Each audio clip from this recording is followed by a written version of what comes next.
involving our CRM system, the way sales oversees deals and enters the data into Boostr. I've actually been at DeepIntent for over 6 years. When I first started, we didn't have a CRM system, so it's been really exciting to see how Boostr has been able to help shape the way we run our campaigns and manage deals. Great. And since partnering with Boostr, has there been like a single biggest result or improvement that you've seen at DeepIntent? Yeah, I mean major, considering we went from 0 to 100.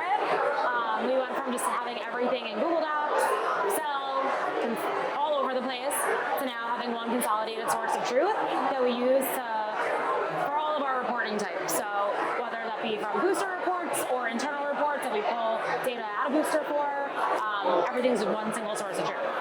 That's great. What has been your experience whenever you've needed a hand or had a question for our team? It's been great. I think we have an amazing partnership. It seems like it's a very 50-50 way of working together, where it doesn't feel like it's a client only. It's a very easy interaction. We get responses really quickly. And there's also the chat help and the Boostr website, which I think is great, because there's also then tickets open that we can track. I love that. Last question, if you had to summarize your entire experience with us in just 3 words, what would they be? Simple, amazing, and successful.